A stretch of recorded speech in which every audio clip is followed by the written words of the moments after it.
Hey guys, welcome to SSC Baba. स्वागत है आप लोगों का एसएससी बाबा में। सो आज मैं बात करने वाला हूँ citizenship. So this is my 6th lecture of my polity lecture series.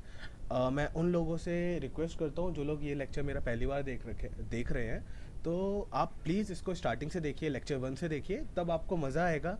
आपको पता चलेगा कि पॉलिटी है क्या। नहीं तो फिर अगर आप इसको डायरेक्टली देखोगे तो आपको मज़ा नहीं आएगा। ठीक है, पढ़ने में मज़ा नहीं आएगा। अगर मज़ा लेना है तो मैं आपसे रिक्वेस्ट करता हूँ कि आप स्टार्टिंग से देखिए, लेक्चर 1 से देखिए, क्योंकि मैंने बहुत ही स्क्रैच से स्टार्ट किया है। तो बिना किसी भाषण के मैं ये लेक्चर स्टार्ट करता हूँ। तो सबसे पहले मैं बात करता हूँ कि सिटीजनशिप का मतलब क्या है और इसका सिग्निफिकेंस क्या है। ठीक है, तो basically India has a two kind of people. First one is citizen and second one is alien. ठीक है, इंडिया में दो टाइप के लोग हैं। ठीक है, एक है सिटीजन और दूसरा है एलियन। ठीक है, सिटीजन वो लोग हैं जिनके पास इंडियन सिटीजनशिप है। ठीक है, एंड एलियंस, एलियंस का मतलब यहाँ पे वो नहीं है कि जो अंतरिक्ष से आ गए और एलियंस हम लोग वो वर्ड यूज़ करते हैं उनके लिए। बट लेकिन यहाँ पे हम लोग एलियन का मतलब बोल रहे हैं। एलियन का मतलब वो नहीं है जो अंतरिक्ष से आ रहे हैं। एलियन का मतलब है फॉरेनर्स, जो हमारे इंडिया के सिटीजन नहीं है। ठीक है, तो इसका मतलब क्या है, वो किसी और कंट्री के सिटीजन होंगे। ठीक है, हमारे कंट्री के नहीं है वो, मतलब किसी और कंट्री के सिटीजन होंगे। और वो हमारे यहाँ आए हैं किसी चीज़ के लिए, या टूरिस्ट पर्पज़ के लिए आए हैं, या स्टडी पर्पज़ के लिए आए हैं, किसी भी चीज़ के लिए आए हुए हैं। ठीक है, तो they are called what, alien. ठीक है, तो citizens is the individual who enjoy full membership of political community and they enjoy all the civil and political rights. Citizens वो लोग हैं, वो इंडिविजुअल है जो कि पॉलिटिकल कम्युनिटी की फुल मेंबरशिप को एंजॉय करता है। ठीक है, और जिसके पास सिविल और पॉलिटिकल राइट्स जो होते हैं, जिसके पास सारे के सारे सिविल एंड पॉलिटिकल राइट्स होते हैं, जो कि सारे के सारे सिविल एंड पॉलिटिकल राइट्स को एंजॉय करता है। ठीक है, और एलियंस क्या है, on the other hand aliens क्या है, एलियंस सिटीजन्स हैं किसके, कोई दूसरे स्टेट के या सम अदर कंट्री के। ठीक है, और क्या, इनके पास सारे के सारे सिविल एंड पॉलिटिकल राइट्स नहीं होते हैं। ठीक है, they do not enjoy all the civil and political rights. Basically जो एलियन होते हैं ना, वो दो टाइप के होते हैं। ठीक है, first one is friendly alien, second one is enemy alien. Okay, तो जो फ्रेंडली एलियन है, यहाँ पे फ्रेंडली एलियन का मतलब क्या है, वो कंट्री जिनका इंडिया के साथ एक अच्छा रिलेशन है, और उस कंट्री के सिटीजन्स हमारे इंडिया में आते हैं, हमारी कंट्री में आते हैं, मतलब इंडिया के अंदर आते हैं किसी किसी पर्पज़ के लिए, टूरिज़्म पर्पज़ के लिए, या फिर स्टडी पर्पज़ के लिए, या फिर और भी किसी चीज़ के पर्पज़ के लिए अगर वो आते हैं, तो हम उनको बोलते हैं क्या, फ्रेंडली एलियन। ठीक है, और एनिमी एलियन का मतलब क्या है, यहाँ पे जिन जिन कंट्री के साथ हमारा वॉर चल रहा है, और उसके सिटीजन्स, उस कंट्री के सिटीजन्स हमारे यहाँ पे अगर आते हैं। जैसे फॉर एन एग्जांपल, अगर हमारा पाकिस्तान के साथ वॉर चल रहा है, तो डेट मीन्स क्या है, जो पाकिस्तान के सिटीजन्स हैं और वो जो इंडिया के अंदर आते हैं, ठीक है, उनको हम एनिमी एलियन बोलते हैं। ठीक है, एंड फ्रेंडली एलियन मतलब कि अगर हमारा पाकिस्तान या नेपाल के साथ एक अच्छा रिलेशन है, बहुत अच्छा रिलेशन है, एक फ्रेंडली रिलेशन है, अगर उसके सिटीजन्स हमारे यहाँ पे आते हैं, तो वो उनको हम क्या बोलेंगे, फ्रेंडली एलियन बोलेंगे। तो ये बात आपको समझ में आ गई होगी। अब देखिए, जाहिर सी बात है कि जो एनिमी एलियन होते हैं उनको जो है ना, थोड़े कम राइट्स मिलते हैं, किससे, जो फ्रेंडली एलियन होते हैं। तो enemy alien enjoys lesser rights that than the friendly alien. ठीक है, जैसे मैं आपको एक एग्जांपल देता हूँ। जैसे आर्टिकल 22 है। ठीक है, आर्टिकल 22 बोलता है they do not enjoy protection against arrest and detention. ठीक है, तो एनिमी राइट्स के लिए ऐसा नहीं है, मतलब एनिमी एलियंस के लिए ऐसा ये चीज़ मतलब उनके लिए कोई प्रोटेक्शन नहीं है। बट लेकिन फ्रेंडली एलियंस के लिए ये प्रोटेक्शन है। तो बेसिकली मैंने ये आपको एक एग्जांपल दिया है। तो enemy alien enjoy lesser rights than the friendly alien. Enemy alien जो है वो, उनके पास कम राइट्स होते हैं, इंडिया के अंदर कम राइट्स होते हैं देन द फ्रेंडली एलियन। ठीक है, तो अब सबसे पहले हम बात करते हैं कि अब वो कौन कौन से राइट्स है जो कि सिटीजन ऑफ इंडिया के, मतलब इंडिया के सिटीजन्स के पास है, बट लेकिन फॉरेनर्स के पास नहीं है। ठीक है, ये कुछ लिस्ट है जो कि जो राइट्स सिर्फ और सिर्फ सिटीजन्स ऑफ इंडिया के पास है। ठीक है, इंडियन सिटीजन्स के पास है, फॉरेनर्स के पास नहीं है। ठीक है, सबसे पहला जो है वो आर्टिकल 15 है। वो क्या बात बोलता है, right against discrimination on a ground of religion, race, caste, sex और प्लेस ऑफ बर्थ। ठीक है, तो ये जो राइट है, राइट अगेंस्ट डिस्क्रिमिनेशन, ये सिर्फ और सिर्फ सिटीजन्स ऑफ इंडिया या फिर इंडियन सिटीजन्स के पास है, ये एलियंस के पास नहीं है। ठीक है, सेकंड है article 16, right to equality of opportunity in the matter of public employment. That means कि एक कोई भी अगर हमारा पब्लिक सर्विस है, अगर हम उसमें उसमें एक इंडियन सिटीजन जा सकता है, उसके पास इक्वलिटी राइट है, उसके पास राइट्स है कि वो उस चीज़ के लिए जा सकता है। बट लेकिन एक फॉरेनर्स के पास ये राइट नहीं है, एक एलियन के पास ये राइट नहीं है। तो आर्टिकल 16 ये बताता है राइट टू फ्रीडम, ठीक है। जो 6 फ्रीडम है ना, right, freedom of speech and expression, freedom of assembly, freedom of right to freedom of association, right to freedom of movement, right to freedom of residence and profession, ठीक है। तो ये सारे राइट्स किसके पास है? ये सब इंडियन सिटीजन के पास है एंड एलियन के पास नहीं है। ये कौन सा आर्टिकल है? आर्टिकल 19। मैं इन सब आर्टिकल के बारे में आपको फिर से बताऊंगा जब मैं ये फंडामेंटल राइट्स में आपको बता रहा हूँ, ठीक है। तो ये सब जो आर्टिकल्स है ये सब किसके अंदर आते हैं? फंडामेंटल राइट्स के अंदर आते हैं, ठीक है। उसके बाद जो फोर्थ वन है वो है कल्चर एंड एजुकेशनल राइट्स, ठीक है। ये आर्टिकल 29 और 30 ये सिर्फ और सिर्फ किसके पास है? इंडियन सिटीजन्स के पास है, एलियंस के पास नहीं है, ठीक है। राइट टू वोट ये भी सिर्फ और सिर्फ सिटीजन्स के पास है, इंडियन सिटीजन के पास है, वही सिर्फ वोट कर सकते हैं, कोई भी फॉरनर आके वोट नहीं कर सकता। कहाँ पे? In election to the Lok Sabha and state legislative assembly, ठीक है। तो वोटिंग कौन कर सकता है? सिर्फ इंडियन सिटीजन कर सकता है, कोई फॉरनर नहीं आके कर सकता, ठीक है। 6th पॉइंट क्या है? Right to contest for the membership of the parliament and state legislature. सीधी सी बात है, अगर वो वोट नहीं कर सकता तो वो मेंबरशिप कैसे ले सकता है पार्लियामेंट में? तो एक ये हो गया, ठीक है। एंड द 7th है वो क्या है कि right to hold certain public office, ठीक है। That is president of India, vice president of India, जज of the supreme court and high court, governor of state, attorney general of India and advocate general of state. इसका मतलब क्या है कि कोई भी पब्लिक ऑफिस है ना, उसको वो मतलब एक इंडियन सिटीजन तो उसमें जा सकता है, पर एक एलियन, एक फॉरनर हमारा प्रेसिडेंट नहीं बन सकता, वाइस प्रेसिडेंट नहीं बन सकता, जज ऑफ सुप्रीम कोर्ट नहीं बन सकता एंड हाई कोर्ट नहीं बन सकता, गवर्नर नहीं बन सकता, अटॉर्नी जनरल नहीं बन सकता। बट ये सब कौन बन सकता है? एक हमारा इंडियन सिटीजन वो बन सकता है, ठीक है। तो ये 7 चीज़ें हैं और ये सातों के सातों बहुत इंपॉर्टेंट है, ठीक है। आपको ये सब चीज़ें याद होना चाहिए, ये सातों के सातों पॉइंट कि ये कौन कौन से राइट्स हैं जो कि सिटीजन, इंडियन सिटीजन्स के पास है बट लेकिन एलियन के पास नहीं है, ठीक है। तो बेसिकली फंडामेंटल राइट्स में कौन कौन से राइट्स आ जाते हैं? 15, 16, 19, 29 एंड 30, ठीक है। और बाकी के ये वाले राइट्स हैं, ठीक है। तो फंडामेंटल राइट्स कौन कौन से हैं? वो है 1, 2, 3, 4, 5 फंडामेंटल राइट्स ऐसे हैं जो कि एक citizens of India he enjoy कर सकता है, एलियन नहीं कर सकता, ठीक है। और बाकी ये सातों के सातों आपको पता होने चाहिए, ठीक है। अब हम आते हैं इसके कॉन्स्टिट्यूशनल प्रोविज़न में, ठीक है। बेसिकली जो कॉन्स्टिट्यूशन है ना, वो सिटीजनशिप को कहाँ से कहाँ, मतलब कौन कौन से आर्टिकल है जो सिटीजनशिप को डील करते हैं कॉन्स्टिट्यूशन के अंदर? वो है आर्टिकल 5 to 11, ठीक है। और ये जो सिटीजनशिप है ना, ये किसके अंदर आता है? पार्ट 2 के अंदर आता है, ठीक है। मैंने आपको ऑलरेडी बताया था कि हमारे कितने पार्ट्स हैं और कितना आर्टिकल्स है। तो ये जो सिटीजनशिप है ना, ये पार्ट 2 में आता है, पार्ट 2 में आता है, और आर्टिकल 5 to आर्टिकल 11 सिटीजनशिप के बारे में बात करता है, ठीक है। किसके बारे में बात करता है? सिटीजनशिप के बारे में बात करता है। और our constitution has neither any permanent nor any elaborate provision regarding the citizenship. देखो, अब जो क्या है, हमारा जो कॉन्स्टिट्यूशन है ना, उसमें ना ही कोई परमानेंट है, मतलब परमानेंट और इलेबोरेट प्रोविज़न नहीं है सिटीजनशिप के रिगार्डिंग। ये टाइम टू टाइम चेंज होता रहता है, ठीक है, थ्रू अमेंडमेंट्स। अगर जब हमें ज़्यादा ज़रूरत लगता है उसके अकॉर्डिंगली पार्लियामेंट उसके अकॉर्डिंगली उसमें अमेंडमेंट ला सकता है और वो कर सकता है। तो कोई परमानेंट नहीं है, ठीक है, कोई परमानेंट नहीं है कि भाई नहीं यही है और ये चेंज ही नहीं हो सकता, ठीक है, ये चेंज हो सकता है। तो डेट मीन्स क्या है, ये ना ही परमानेंट है और ना ही इसमें इलेबोरेटेड है कि नहीं भाई ऐसे ऐसी चीज़ है, ठीक है। अब देखिए, आर्टिकल 5 से आर्टिकल 10 सिर्फ 3 चीज़ों के बारे में बताता है। Says only 3 things regarding the citizenship. सबसे पहली चीज़ क्या बताता है कि भाई नो डुअल सिटीजनशिप। मतलब क्या है कि हमारे इंडिया के अंदर 2 सिटीजनशिप नहीं हो सकती। मतलब कि भाई मैं अगर मैं यूपी का हूँ तो मेरे पास यूपी की भी सिटीजनशिप है और इंडिया की भी सिटीजनशिप है। जैसे कि यूएसए में होता है, यूएसए में क्या होता है, एक यूएसए की सिटीजनशिप होती है उनके पास, और एक आपका कोई भी कंट्री, जो भी स्टेट है उसके अंदर, उसकी एक सिटीजनशिप होती है। तो यहाँ पे डुअल सिटीजनशिप का कोई भी चक्कर नहीं है, ठीक है। तो ये क्या बताता है कि भाई इंडिया के अंदर नो डुअल सिटीजनशिप है, ठीक है। सेकंड क्या है? No dual nationality. हमारे यहाँ सिर्फ एक नेशनैलिटी है, डेट इज़ क्या, हम इंडियन है। हम ये नहीं बोलेंगे नहीं हम यूपी के हैं या फिर हम एमपी के हैं, नहीं, वी आर इंडियंस, ठीक है। तो क्या बताता है, सेकंड बात क्या बताता है? No dual nationality. थर्ड बात क्या बताता है कि it tell us who on 26 January 1950। मतलब क्या है, ये जो डेट है वो कौन सी डेट है? जब हमने जो अपना कॉन्स्टिट्यूशन है उसको अडॉप्ट किया था, on the commitment of the constitution where the citizens of India ये क्या है कि मतलब ये बताता है, जो थर्ड बात है वो ये बताता है कि 26 जनवरी 1950 में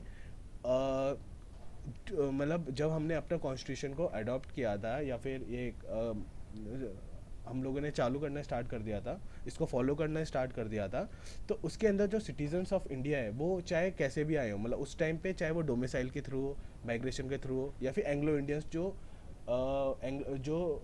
ब्रिटिशर्स थे जो कि इंडिया में रह गए थे आफ्टर 1947, ठीक है, वो हो, वो कौन है, वो सब हमारे सिटीजन्स ऑफ इंडिया है।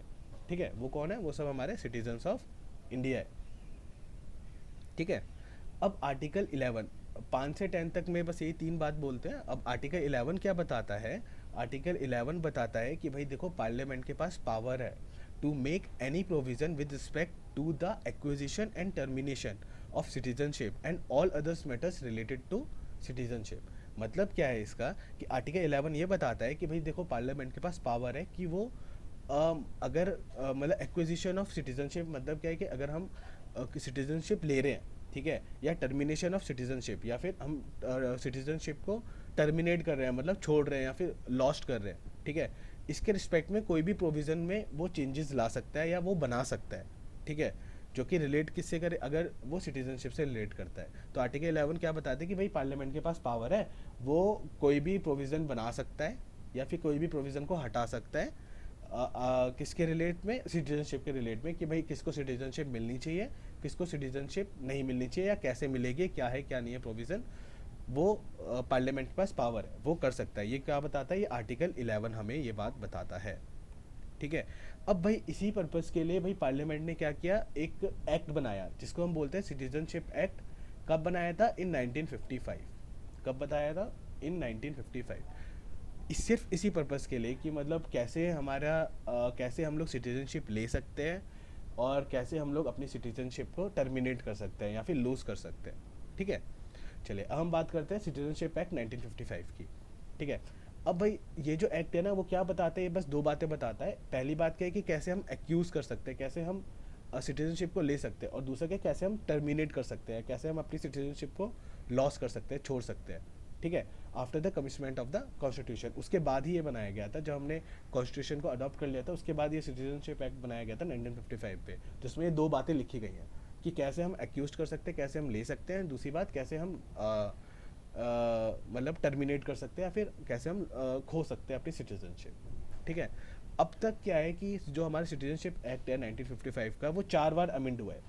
ठीक है, 4 बार इसका अमेंडमेंट हुआ है। एक हुआ है 1986 में, एक हुआ है 1992 में, एक हुआ है 2003 में, और एक हुआ है हमारा 2005 में। तो अब तक कितनी बार हुआ है? ये 4 बार हुआ है। 1986, 1992, 2003 एंड 2005। ठीक है। अब देखो, जब ओरिजिनली जो हमारा ओरिजिनल था ना, जब हमने सिटीजनशिप एक्ट 1955 जब बनाया था, उस टाइम क्या था, एक ये लोग क्या करते थे, एक कॉमनवेल्थ सिटीजनशिप भी प्रोवाइड करते थे उन लोगों के लिए। आपने सुना होगा जो कॉमनवेल्थ कंट्रीज़ है, ठीक है, उन कंट्रीज़ के मेंबर्स के लिए। तो ये एक न्यू टाइप की सिटीजनशिप थी जो वो उस टाइम दिया करते थे, जिसको हम बोलते थे कॉमनवेल्थ सिटीजनशिप। बट 2003 में जब इसमें अमेंडमेंट लाया, इस चीज़ को ख़त्म कर दिया गया, इस प्रोविज़न को उन्होंने ख़त्म कर दिया गया। ठीक है, चले अब हम बात करते हैं। मैंने बताया कि दो चीज़ों के बारे में बात करता है, एक है एक्विजिशन ऑफ सिटीजनशिप और एक है टर्मिनेशन ऑफ सिटीजनशिप। एक है कि हम लोग कैसे सिटीजनशिप ले सकते हैं, कैसे मिलती है सिटीजनशिप, और एक है हम कैसे सिटीजनशिप को लॉस्ट कर सकते हैं या फिर छोड़ सकते हैं या फिर कैसे लूज़ कर सकते हैं। ठीक है, तो ये दो बातें बताता है। अब मैं आपको ये सारे प्रोसेस बताता हूँ। बेसिकली सिटीजनशिप एक्ट में ये लिखा गया है कि भाई 5 तरीके हैं जिससे हम सिटीजनशिप को ले सकते हैं। सबसे पहला है बाय बर्थ। ठीक है, तो बाय बर्थ में क्या है, a person born in India and at the time of his or her birth one or the both parent are Indian citizen. मतलब क्या है कि अगर कोई भी पर्सन है वो इंडिया के अंदर पैदा होता है, बॉर्न होता है, ठीक है, और उस टाइम पे अगर उसके कोई भी एक पेरेंट या फिर दोनों पेरेंट्स, ठीक है, मतलब मम्मी पापा, या तो मम्मी या तो पापा या फिर मम्मी पापा दोनों, ठीक है, वो अगर इंडियंस है, तो डेट मीन्स क्या है, वो बंदा भी, जो भी वो न्यू बॉर्न बेबी है, वो भी इंडियन होगा, उसको भी इंडियन सिटीजनशिप मिल जाएगा। तो ये जो प्रोसेस है उसको बाय बर्थ बोलते हैं। ठीक है, तो 5 तरीके हैं, जिसमें से पहला तरीका क्या है, बाय बर्थ। सेकेंड जो तरीका है वो है बाय डिसेंट। इसमें क्या है, कि अगर कोई भी पर्सन या फिर कोई भी न्यूबॉर्न बेबी इंडिया के बाहर पैदा होता है, इंडिया के बाहर बॉर्न होता है, ठीक है, और उस टाइम पे उसके कोई भी एक पेरेंट या फिर दोनों पेरेंट के पास इंडियन सिटीजनशिप है, डेट मीन्स क्या है, वो जो पर्सन है वो इंडियन सिटीजनशिप के को लेने के लिए एकदम ओके है, मतलब वो ले सकता है, वो उसके पास क्या होगा, वो इंडियन सिटीजनशिप वो ले सकता है, ठीक है। तो सेकंड जो तरीका हो गया वो क्या हो गया, बाय डिसेंट। थर्ड तरीका क्या हो गया, बाय रजिस्ट्रेशन, ठीक है, बाय रजिस्ट्रेशन। अब क्या होता है कि अब इसके अंदर जो है ना, चार कैटेगरी के पीपल जो है वो आते हैं, चार कैटेगरी के लोग जो है इसके इसके थ्रू बाय रजिस्ट्रेशन के थ्रू सिटीजनशिप ले सकते हैं, किसकी, इंडिया की। वो चार लोग कौन कौन से हैं? सबसे पहला है पर्सन ऑफ इंडियन ओरिजिन। भाई जो भी पर्सन है ना, वो पर्सन ले सकता है जिसका ओरिजिन जो है वो इंडिया से कुछ रिलेट करता हो, उसके पापा, दादा, परदादा, वो अगर वो इंडियन हो तो वो पर्सन क्या है, वो ले सकता है इंडियन सिटीजनशिप, किसके थ्रू, रजिस्ट्रेशन के थ्रू। सेकंड क्या है, सिटीजन ऑफ कॉमनवेल्थ स्टेट, ठीक है, अगर कोई जितने भी कॉमनवेल्थ स्टेट्स है उसका कोई भी मेंबर या कोई भी सिटीजन अगर हमारे इंडिया में आता है और वो हमारे इंडिया की सिटीजनशिप लेना चाहता है तो उसको मिल जाएगा, ठीक है। उसको किस प्रोसेस के थ्रू मिलेगा, रजिस्ट्रेशन प्रोसेस के थ्रू मिलेगा, ठीक है। Women married to Indian man, कोई भी फॉरनर वुमेन है, कोई भी फॉरनर वुमेन है, अगर वो एक इंडियन मैन से शादी करती है ना, तो उस वुमेन को भी क्या मिल जाएगा, इंडियन सिटीजनशिप मिल जाएगी, ठीक है। अब fourth one is minor children of Indian parents. अब क्या है कि कोई इंडियन पेरेंट्स है, ठीक है, और वो कोई भी बेबी अडॉप्ट करते हैं या फॉरनर बेबी अडॉप्ट करते हैं, तो उस बेबी को भी इंडियन सिटीजनशिप मिल जाएगी, किसके थ्रू, रजिस्ट्रेशन के थ्रू। उसको बाय बर्थ नहीं मिलेगी, बाय डिसेंट नहीं मिलेगी, उसको रजिस्ट्रेशन के थ्रू मिलेगी, ठीक है। तो ये चार लोग हैं, चार कैटेगरी है। इन कैटेगरी में अगर लोग आते हैं तो वो किसके थ्रू ले सकते हैं इंडियन सिटीजनशिप, रजिस्ट्रेशन के थ्रू वो लोग इंडियन सिटीजनशिप ले सकते हैं, ठीक है। अब इसका बेसिकली प्रोसीजर क्या होता है कि इनको एक चीज़ फुलफिल करनी पड़ती है, ठीक है। इन कैटेगरीज के लोगों को एक चीज़ फुलफिल करनी पड़ती है, एक रेसिडेंशियल क्वालिफिकेशन उनको फुलफिल करना पड़ता है, क्या कि उनको भाई इंडिया के अंदर 5 कॉन्जिक्यूटिव ईयर आफ्टर रजिस्ट्रेशन उन्होंने रजिस्ट्रेशन कराया जाके, ठीक है। उसके बाद 5 साल तक उनको 5 कॉन्जिक्यूटिव ईयर्स तक उनको इंडिया में रहना पड़ेगा, ठीक है। अब 5 कॉन्जिक्यूटिव ईयर्स का मतलब ये नहीं है कि मतलब पूरा 5 साल लगातार, मतलब 365 डेज इंटू 5 ईयर, नहीं नहीं, ऐसा नहीं है। मतलब क्या है कि एक साल में वो 90 डेज पर कैलेंडर ईयर, मतलब एक साल में वो 90 दिन उसको रहना ही होगा। अगर उससे कम होता है तो उसका मतलब रजिस्ट्रेशन फेल हो जाएगा और उसको इंडियन सिटीजनशिप नहीं मिलेगी। डेट मीन्स क्या है, उसको 5 साल तक उसको यहाँ पे रहना पड़ेगा और हर एक साल में कम से कम 90 डेज तो रहना ही पड़ेगा हर एक साल में। और ऐसा उसको 5 साल तक करना पड़ेगा, तभी उसको रजिस्ट्रेशन जो है उसका फुलफिल होता है, ठीक है। तो this category of peoples will have to fulfil a residential qualification of living in India for 5 consecutive years, ठीक है, 90 डेज पर कैलेंडर ईयर, ठीक है, एक साल में कितना, 90 डेज। फोर्थ वन है हमारा बाय, जो फोर्थ तरीका है वो है बाय नेचुरलाइजेशन, ठीक है। अब क्या है कि अब जैसे कोई भी पर्सन है वो अगर इन 3 कैटेगरी में नहीं आता जो मैंने बताया, बाय बर्थ, बाय डिसेंट और बाय रजिस्ट्रेशन, इन 3 कैटेगरी में नहीं आता इस हमारे पूरे वर्ल्ड में, ठीक है, तो वो क्या कर सकता है, वो इसके थ्रू इंडियन सिटीजनशिप ले सकता है, ठीक है। Anyone in the world not follow in the category 1, 2 and 3 can apply for Indian citizenship through naturalisation, ठीक है। बट इनको भी एक चीज़ एक कंडीशन फुलफिल करना पड़ेगा। भाई इनको क्या है कि इनको 10 साल तक, 10 कॉन्जिक्यूटिव ईयर्स तक आफ्टर रजिस्ट्रेशन, मतलब अगर वो गए, उन्होंने बोला भी हमें नेचुरलाइजेशन के थ्रू इंडियन सिटीजनशिप लेना है, उनका फॉर्म भरा जाएगा। फॉर्म भरने के बाद उनको 10 कॉन्जिक्यूटिव ईयर तक इंडिया के अंदर रहना पड़ेगा, ठीक है। मतलब एक साल में कम से कम 90 दिन तो उनको रहना ही पड़ेगा, ठीक है। और ऐसे 10 साल तक उनको ऐसा करना पड़ेगा। जो हमारी मदर टेरेसा थी ना, वो उनको नेचुरलाइजेशन के थ्रू ही इंडियन सिटीजनशिप मिली थी। तो mother Teresa was Indian citizen bye naturalisation, ठीक है। इसी के उसमें उनको मिला था, इसी के थ्रू उनको इंडियन सिटीजनशिप मिली थी, ठीक है। तो ये ध्यान रखना कि रजिस्ट्रेशन में 5 साल तक आपको रहना पड़ता है और नेचुरलाइजेशन में 10 साल तक आपको रहना पड़ता है। और हर एक कैलेंडर ईयर में आपको 90 डेज, मिनिमम 90 डेज तो रहना ही पड़ेगा, ठीक है। एंड फिफ्थ होता है, फिफ्थ जो तरीका है वो क्या है, bye incorporation of new territory. इसका मतलब क्या है कि अगर हम कोई भी नई टेरिटरी अपने अंडर लेते हैं या इंडिया के अंदर आ जाती है और जो उस टेरिटरी में जो लोग हैं, अब उनको हम लोग ऑफर करते हैं इंडियन सिटीजनशिप, ठीक है। और अगर वो चाहते हैं कि नहीं हमें इंडियन सिटीजनशिप आ जाए, हमें लेनी है, तो हमारे गवर्नमेंट को देनी पड़ेगी उनको इंडियन सिटीजनशिप। तो our government is bounded to give them citizenship. When a new territory is incorporated, its people are offered Indian citizenship. If they accept, then the government is bound to give them citizenship, ठीक है।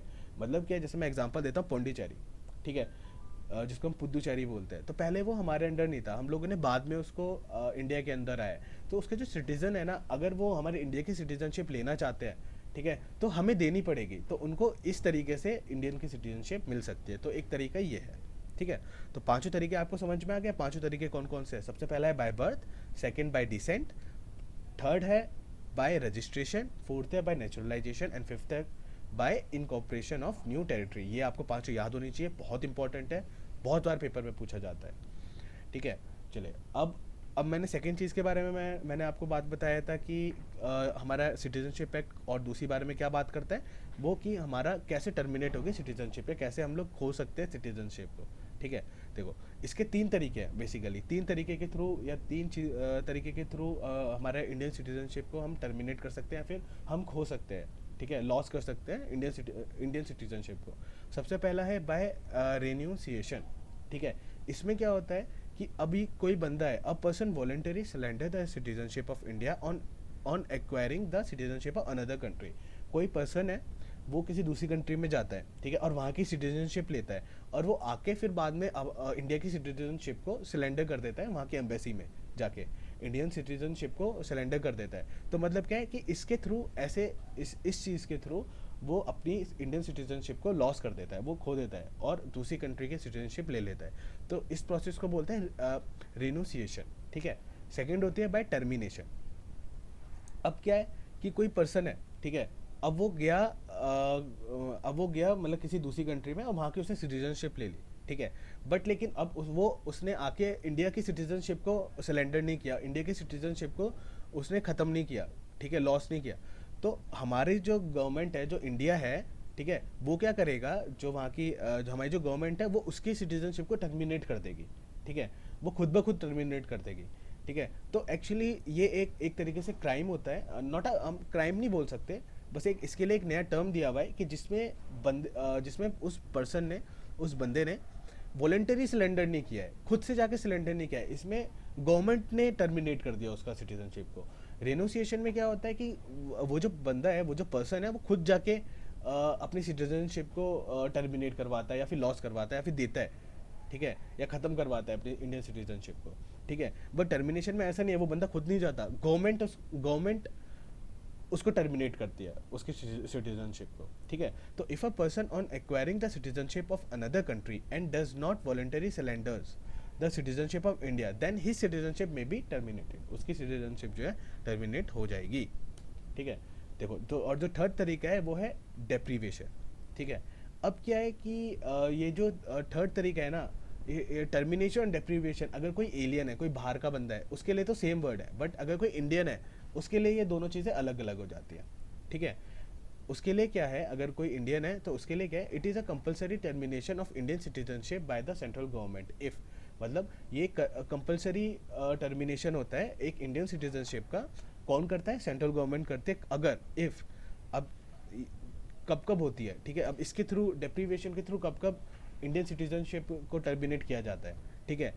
देखो, सबसे पहला है, अगर जो हमारे Indian citizen है ना, अगर वो ऑप्टेन कर, मतलब अगर वो अपनी सिटीजनशिप किसी फ्रॉड तरीके से ऑप्टेन करता है, मतलब रजिस्ट्रेशन के थ्रू अगर वो अपनी सिटीजनशिप को ले रहा है, ठीक है, करवा रहा है, ठीक है, ऑप्टेन कर रहा है उसको, और वो एक फ्रॉड तरीका होता है, मतलब अगर वो फ्रॉड निकलता है या फ्रॉड के थ्रू रजिस्ट्रेशन कराता है, ऐसा कुछ कराता है, तो उसकी इंडियन सिटीजनशिप जो है उसको क्या कर देता है, टर्मिनेट कर देता है, ठीक है। तो the citizen has obtain the citizenship by fraud तरीके से अगर वो कराता है अपनी सिटीजनशिप को, तो उसको टर्मिनेट कर देता है अगर वो पकड़ा गया तो, ठीक है।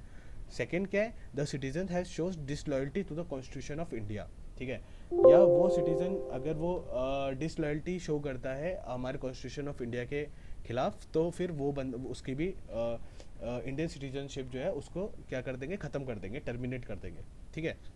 थर्ड है क्या, अगर कोई भी सिटीज़न जो है वो अनलॉफुल ट्रेड करता है, मतलब कि गैर कानूनी धंधा करता है, कोई ट्रेड करता है वो कोई, ठीक है।